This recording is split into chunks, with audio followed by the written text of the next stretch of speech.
بسم اللہ الرحمن الرحیم۔ بہت ڈر لگتا ہے مجھے ان لوگوں سے جو لفظوں میں مٹھاس اور دل میں زہر رکھتے ہیں۔ یہ سچ ہے کہ عورت میں درد سہنے کی طاقت ہے، مگر اس کا مطلب ہرگز نہیں ہے کہ اسے درد ہی دیا جائے۔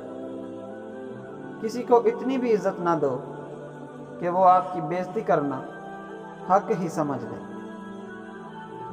مسئلہ یہ بھی ہے دنیا کا کہ کوئی اچھا ہے تو کیوں اچھا ہے۔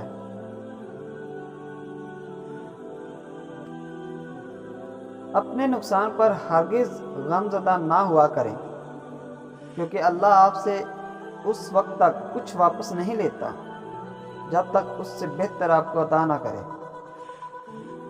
جذبہ چاہے شدید محبت کا ہو یا شدید نفرت کا، دونوں صورتوں میں انسان کو توڑ دیتا ہے۔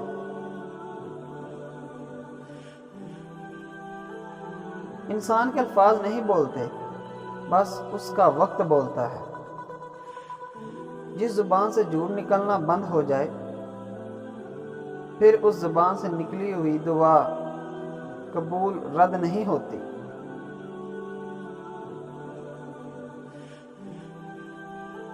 بہت سی تعلق بچ جاتے ہیں، مگر وفاؤں میں وہ طاقت نہیں تھی جو اناؤں میں تھی۔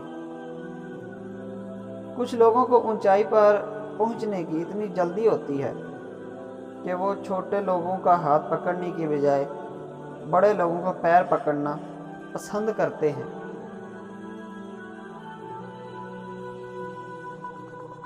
کوئی کسی کا منتظر نہیں ہوتا، بس ہم خود کو بیوقوف بناتے ہیں۔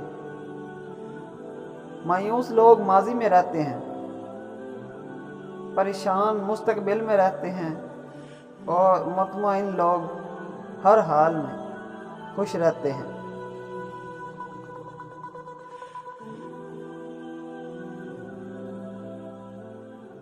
زندگی میں کچھ بننا ہے تو طریقے بدلو، ارادے نہیں۔ انسان کو ایسی بھی ٹھوکریں بھی لگتی ہیں جو اسے گرنے کی بجائے اٹھا دیتی ہیں۔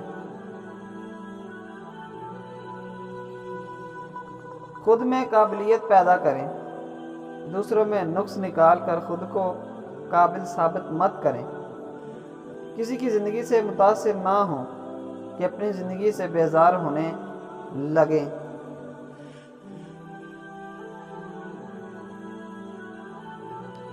ہم دوسروں کو ان کی تاثیر پر نہیں بلکہ اپنی ضرورت پر پرکھتے ہیں، اس لیے ضرورت بدل جانے پر رویے بھی بدل جاتے ہیں۔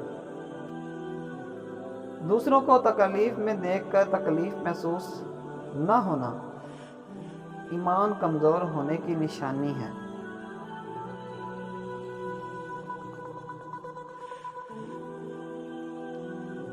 رات کو سوتے ہوئے عورت کی آنکھ کھلی ہو تو سمجھ جاؤ کہ وہ اداس ہے۔